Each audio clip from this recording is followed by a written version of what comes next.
Hey, what's up, guys? How's it going? Today's video is going to be a tad bit different. A new retro store opened up by me, and I think their store is in my past few thrift and pickups videos in the description. But I figure, hey, why not interview the store owners? Have them answer some questions, figure out, how it all started, and yeah. Now enough bullshitting. Let's just get started. Yep. How's it going? It's going That's great. going great here. Nice to hear, man. Nice to hear. Well, I guess first question: What made you guys want to open up a physical store? The collections were getting too big at home. So, yeah, it started out with just, a couple of sales here and there on like eBay, and we would do a couple of shows, but it got big enough to where we needed to either get more storage space or to just take the plunge and open up a storefront. So we did, and we do not regret it one bit. Gotcha. We needed some of our house back too. Now, were there any difficulties with opening up a physical store? Time. Yeah, you need to invest a lot of time. You may have all your collections sorted, and even a price guide in mind, but not until it's all in front of you, you realize how much time it would take to actually get it out, displayed, and in its proper place. Okay. But other than that, I think it was more about time than anything. You think? Time, a lot of research. Yeah. Gotcha. Now, what made you guys pick out the first location? We were having lunch at Subway. Oh. And it just so happens to be that store was vacant. And prior to that, it was some type of dress shop or something. Assignment. Yeah. And we were like, you know what? Let's inquire. If anything, we'll have a glorified storage unit if we don't, Right. if we're not able to get any customers. Yeah.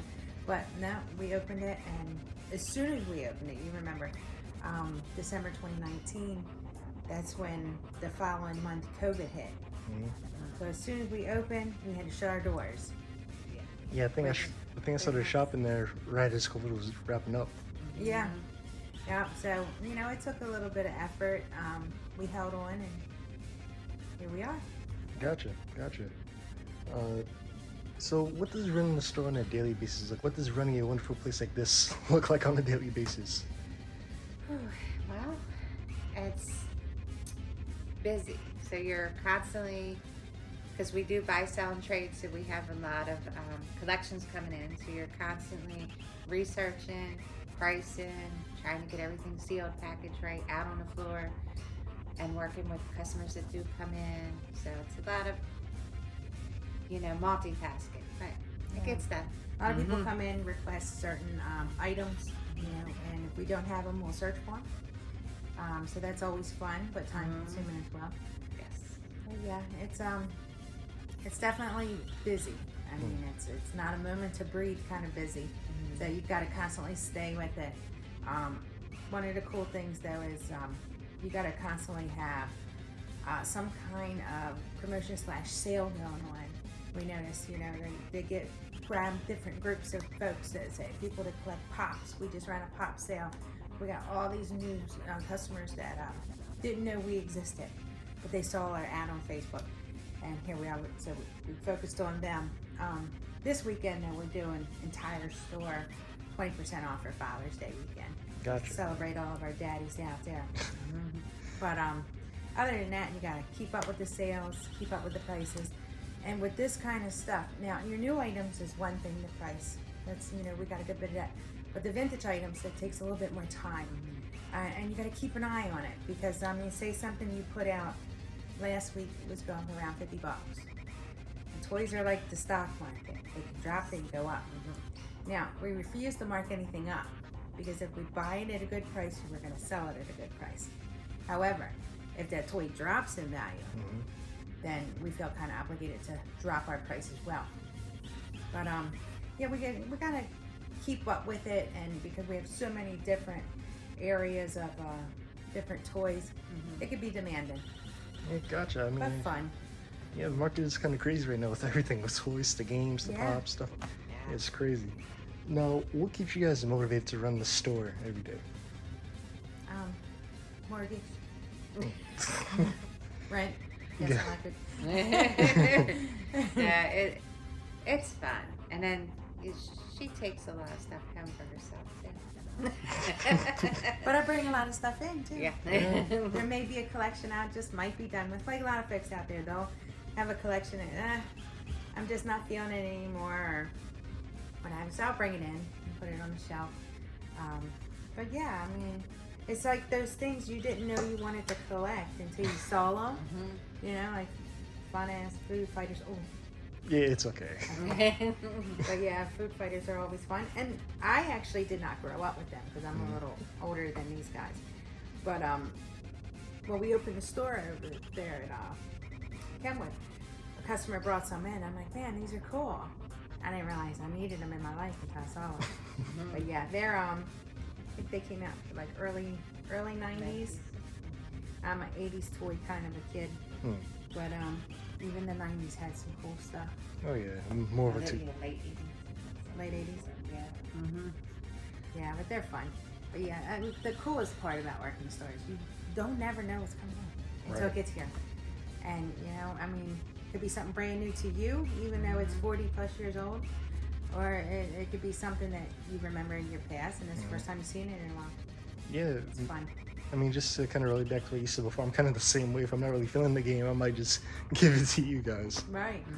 But yeah, when it comes to toys and stuff, I would say I'm more of a 2000s kid. Yeah. Yeah. You know, I'm always in here getting Yeah, N64 stuff, good toys. GameCube. Yeah. All right. Now, is it harder or easier running a physical store rather than a online store? I think a little bit of both. It's definitely easier because you got more room to work with. Definitely easier because you know, if somebody's coming in and looking for something, you're able to actually go to that aisle versus digging through boxes. Harder because it does take more time. When you're just running something like you know, say an eBay store, you know, you list your items, you know, you answer the questions as they roll in. So it definitely takes less time. But in the store, yeah, you got those customers coming in, you got the customers calling on the phone, you got the customers on Facebook messaging you. So it does take a lot more time. But remember, back to the beginning, it's all about time. Oh yeah. All right. Now, when it comes to the gaming side, what's your current thoughts on the current retro gaming market? You know, where stuff is going right now. Well, funny thing is, I didn't know it until we reopened that a lot of the gaming, a lot of the vintage gaming stuff is actually going up. A lot of the systems, most of the actual games themselves. But yeah, I didn't realize it until we were putting them out on the floor that, yeah, the market for them is definitely climbing. Oh yeah. Now, speaking of games, what's your favorite console generation? NES era, Super Nintendo era? Nintendo 64. One of my favorites. Gotcha. Yeah, it's definitely on the top. How about yours? I like the 64 and the GameCube. Oh yeah, the GameCube. I just remember playing it. How you doing? Good. How about you? Good.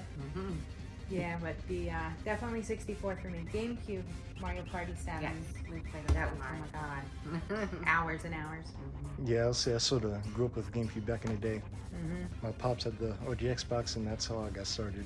There you go. Yeah. Now, question.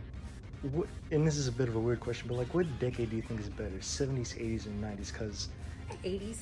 'Cause you know, my age, I'm still collecting, you know, NES.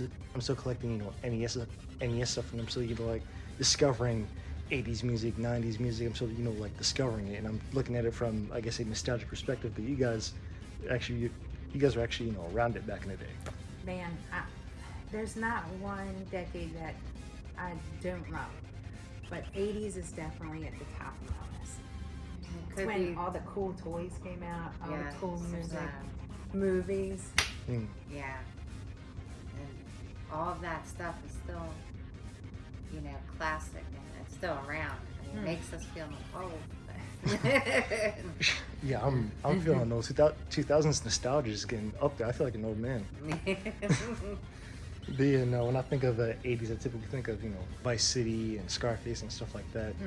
You know, like those 3 decades are just so iconic. Like 70s Atari, 80s NES, 90s Super Nintendo, and 64. Like, there's just something so iconic about those 3 decades. definitely. But thank you guys for doing this. Man, you're Oh, well, welcome thank you. anytime. Yeah. It was fun. Yeah. Yeah. Guys, if you want to go check out Random Treasures, they're up in Maryland. And yeah, I guess I'll see you guys later. Peace. Cool.